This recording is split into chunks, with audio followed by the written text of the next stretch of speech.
Alright, a little update. We had everything ready to go, and wife went and picked up 10 gallons, 2 5-gallon buckets of MS-109 VP for me. This fitting was leaking a little bit, dripping. I went to tighten it, and it quit, then started leaking again. Now this is aluminum into aluminum. I put Teflon tape on it, which was a no-no. I shouldn't have done it. I should have used thread sealant.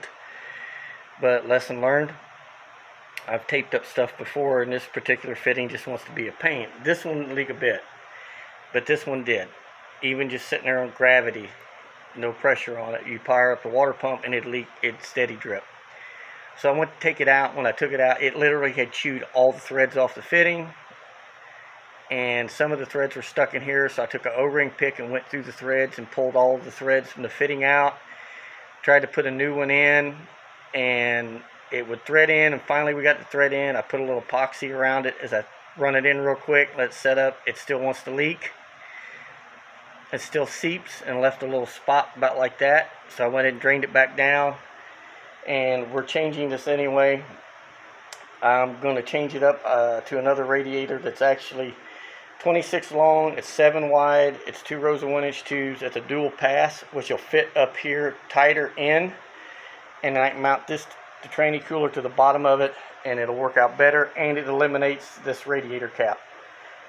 So it kind of serves as two purposes, but I cannot get that radiator till like the 9th or 10th of July is when the delivery date is on it. It's already ordered.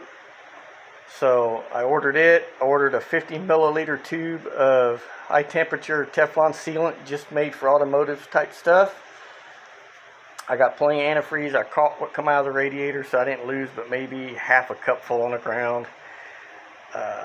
Later on, I'll weld a bung or something in this, but the other radiator will actually set. The fittings will connect right here, and it'll run the length of the radiator 7 inches down, and it'll work out better again because I don't have a second radiator cap to worry about it spewing stuff up if it gets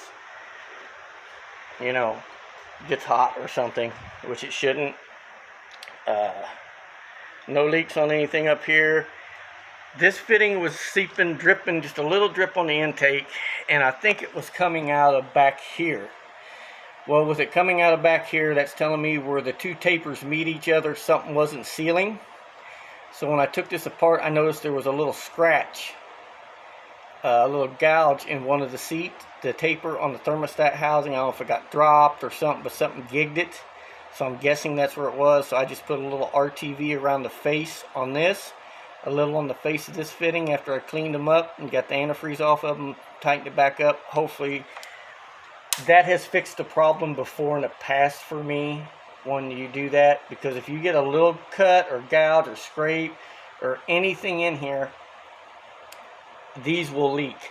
I don't care what you do. If there's any distortion in the two tapers or they don't match, a lot of the Chinese made fittings, the tapers are not the same taper as the stuff that's made in the States or the better fittings.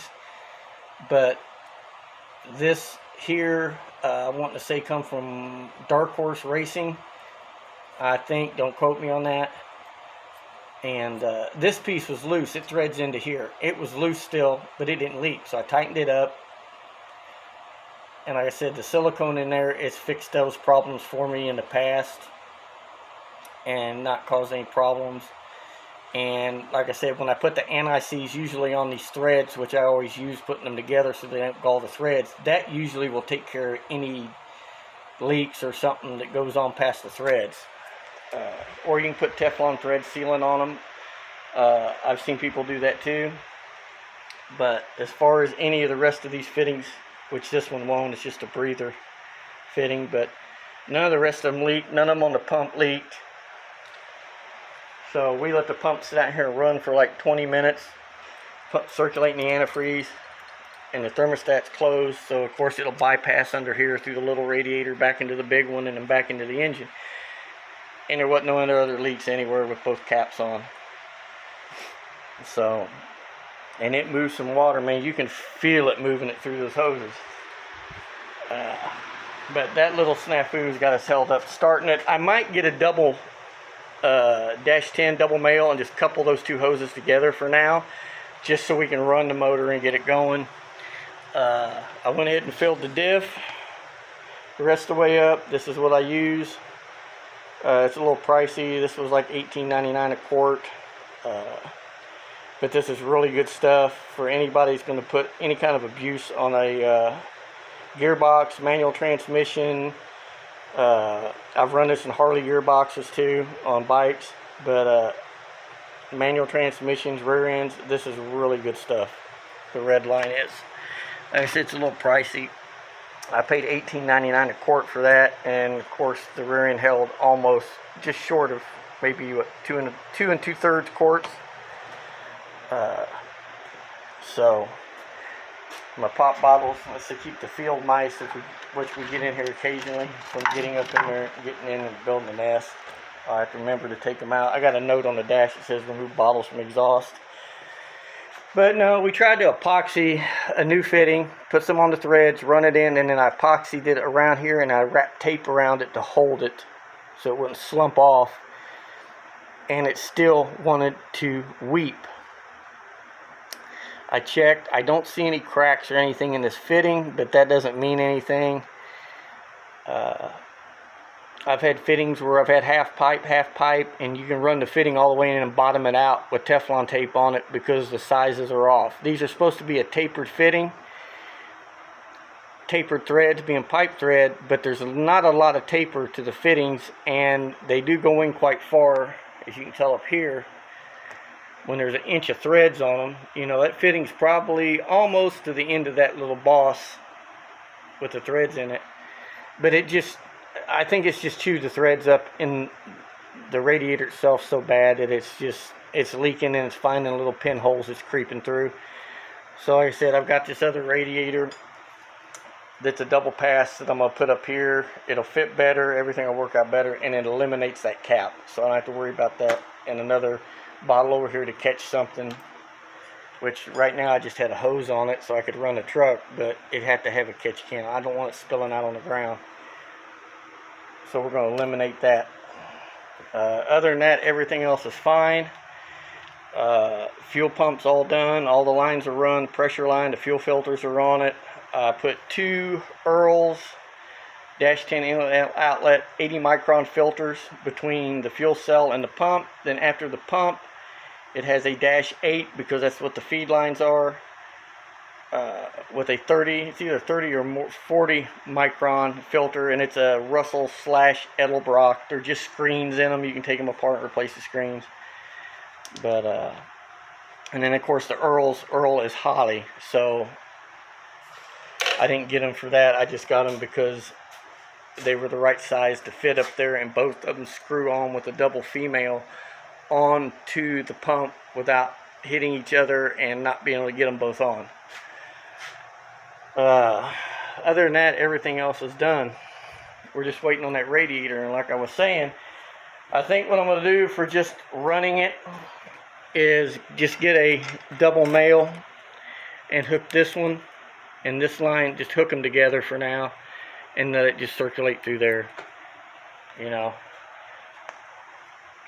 Honestly, I think this 4-core radiator, I mean, it's 4 rows of 9/16 tubes. This thing is like over 3 inches thick. It's huge. It goes from the end of my finger to, yeah, from the end of my finger to there. That's how thick it is. I bet that damn thing is every bit of 3 3/4, maybe closer to 4 inches thick.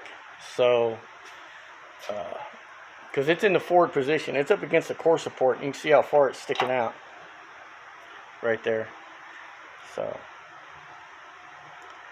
but I have no doubts this would probably cool it fine, unless you just constantly hammering on it, then it would probably get warm. But yep,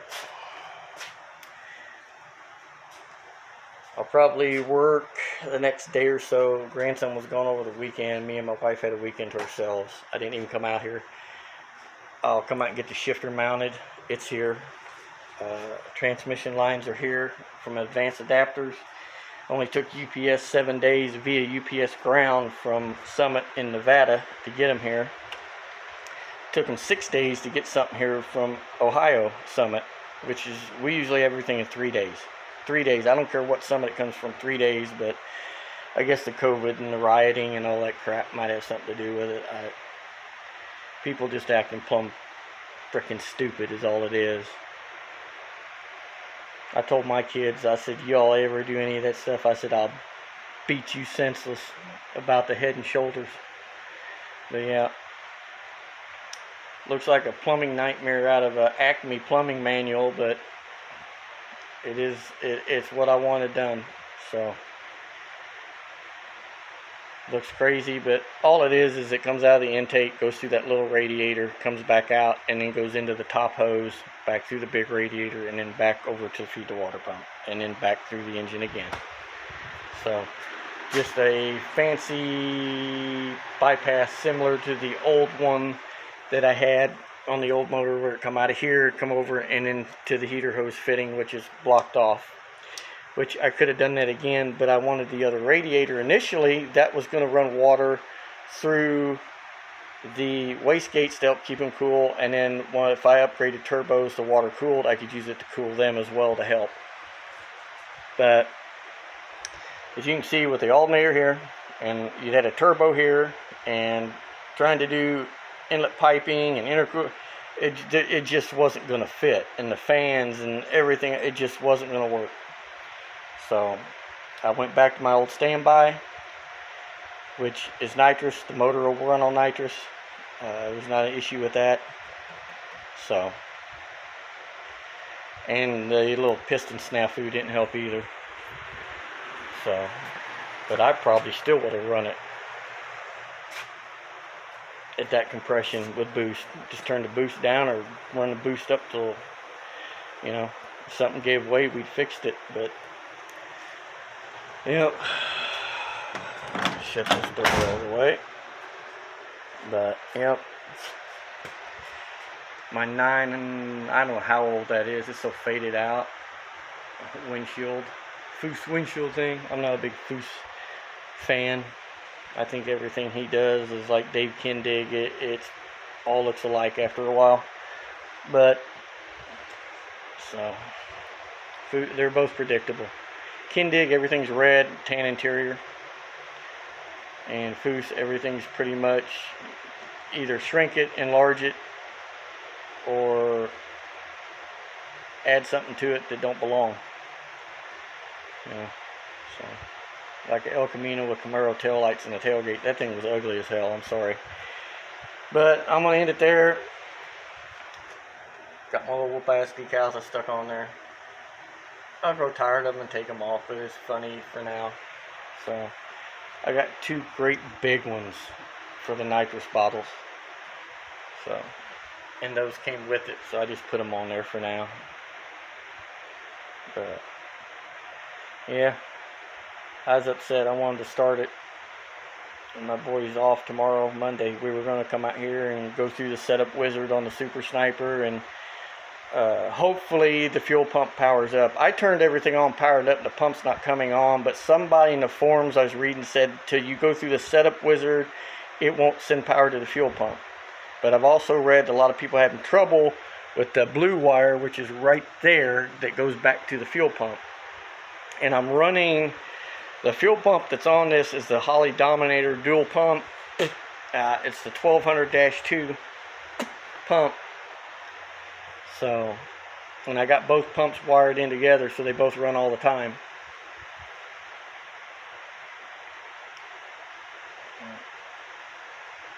But we've got the lines hooked direct. I haven't got fuel pressure nitrous gauges put in, and the lines run or nothing. I just want to get it to run, let it come into temperature, cycle it through like I need to, get the ring seated and all that. Maybe let it start going to learn mode, and then we'll worry about tightening stuff up and dialing stuff in. So I've rambled enough. I appreciate everybody that subscribed to the channel.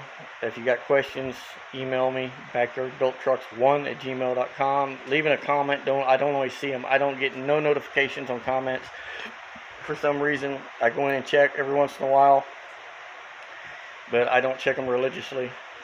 I've just got too much going on. So best thing is to email me. I'll tell you what I know. I don't know everything, but I'll tell you what I know. and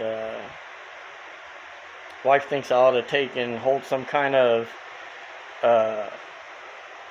raffle-y type thing. Don't ask nobody for no money or anything like that, but just everybody enter their name into something and it's interested in give away the original stainless headers that I had on the old motor in here, which would be them plus the other two that go with those two sets as well. And that's something I might do. If I hit 1,000, I might do something like that, and just have everybody that wants to give me their name. I'll throw them all in a hat. After such a period of time, I'll let my grandson pull the winner, and whoever it is, I'll just ship them to you. Do it all for free. But you know, they're not perfect, but they work and they'll fit. So, plus I got another set, a new set that I never used, the same set. So altogether, there's actually 8 headers. 4 that will fit this, 2 for each side, and then the 2 that opposite those that won't work. But you know, so anyway, everybody be safe. God bless. Keep the videos coming. It's what keeps all of us sane that can't get out and do things right now because of course the COVID and all the ignorant stupidity that's running rampant throughout the country. So I never thought I'd see this in my lifetime. Maybe my grandson's, but not mine. But it's just sheer stupidity. Sheer stupidity. Ignorance is bliss. Stupidity's forever. So everybody, again, be safe. God bless. And I'll put more up when we get ready to do the wizard and fire this damn thing off. Later.